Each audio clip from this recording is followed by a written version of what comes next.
Hotep.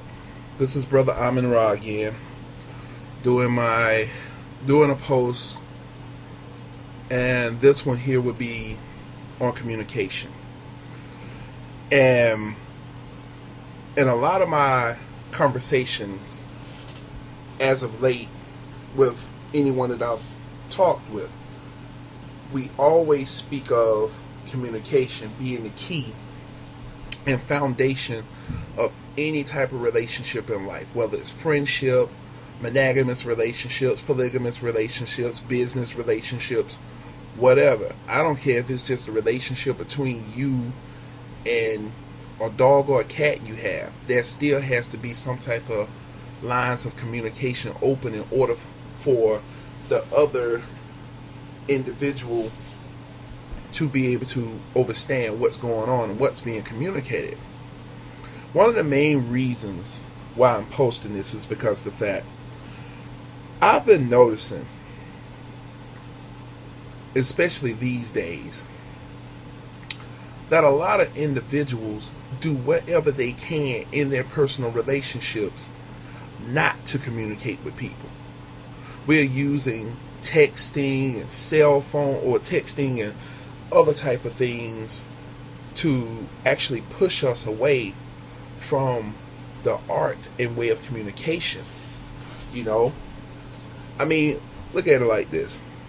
A person's texting you, and you know with a text message, you only got so many characters that you can use before you ever put in another. And I've noticed at times where a lot of things can get misconstrued or misunderstood when it comes to texting, to where a person can, well, why did you say that, or why did you say this? But that's not how I meant it.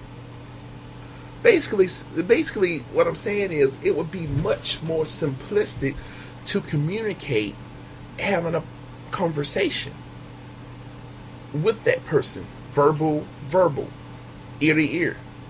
And if not, the question is, why is it that you or anyone else not communicating or attempting to communicate on a much consistent level with individuals?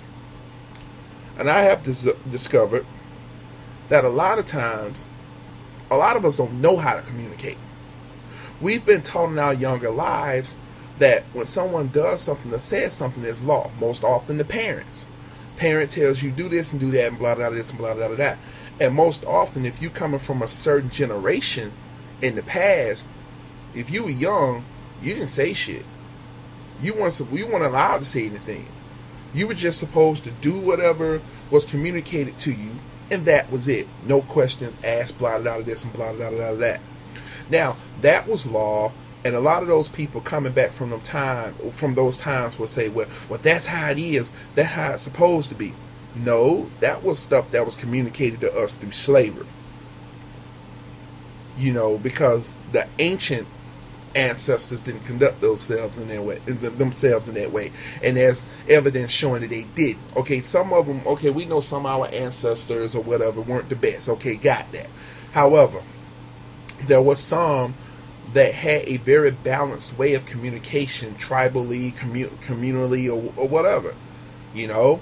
And so when you're telling someone, like, say for instance in a situation where, like, you got a child and you're telling your child, clean up your room, okay?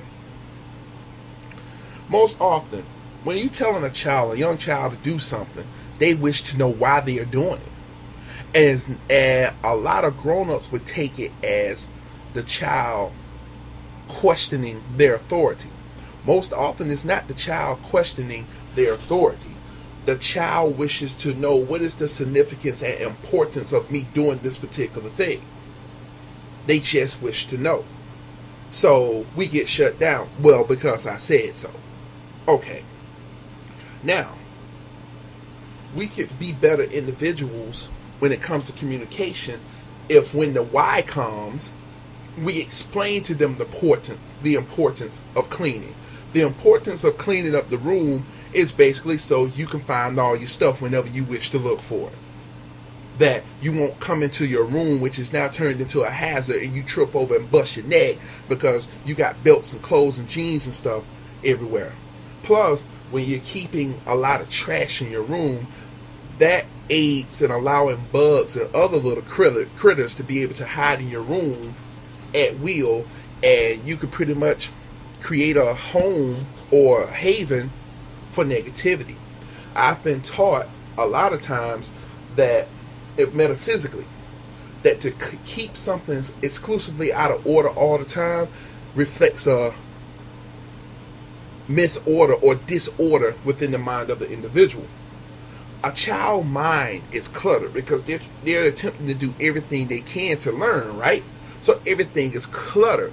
Where the parents come in at is not as the slave driver or the commander. The parent is the one who is going to be the first teachers to allow that child to be able to be placed on a path of balance and righteousness. And if you're shutting them out before they have a chance to communicate something, you are actually hurting that individual from learning how to communicate. So when they go on in life and eventually gather friends and, other associates, there are going to be situations where they're not going to wish to communicate to their friends, especially if they're doing something negatively, because in their mind, well, I'm doing it because I want to, or I'm doing it just cause, and that's it. So in the home life, if we're not having a structure or creating a structure to where a child, a youngling, a progeny really, because child is really a servant of a slave, so a servant or slave, progeny or offspring is best to call progeny really. What we're actually communicating to them is that you don't have to express yourself. You don't have to give no excuses, this and that. You just do what the hell you want to. It's not about that. If we learn to teach the why, because there's always a why or a reason. When we communicate the why, it aids the child in understanding more about their place, more about what they're to do. I have done this same experiment, my sister and I, with my nephew. And with those lines of communication being open like that, there's nothing that's going on with that young man that we don't know. However, he also knows that because we allow him a platform to communicate his feelings without going overboard or being disrespectful, he understands, okay, I can come to you all and talk to you all about anything that's going on in my mind. Okay?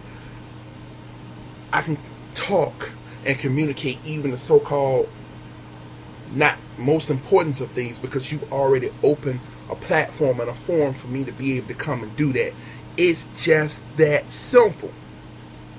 However, you have people that have been brought up in a negative way before they had a child, and they figure, well, or had some progeny and figure, well, you know what?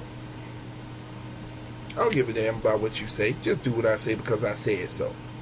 And a lot of times they're just doing it because they wish to be in the position of the power that someone once had over them. However, as you all can see out here, especially in our personal relationships and relationships dealing with love, love interests, they're not getting no better out here. And the reason why they're not getting any better, because we don't know how to communicate. And it's starting at home. It's starting at the time we first began to watch our parents. That's communication. The first form of learning is through imitation and observation. This is before a child can speak. A child progeny can speak or begins to speak because they hear us speaking. So all they do is attempt to imitate what we're doing. Correct? So we have to be aware that anything that we do, that's being communicated to our progeny. Negative and positive. So if we throwing out a bunch of negative crap, that's what they're going to pick up. Negativity. Okay, I'll continue in the next segment further with this communication. Hotel.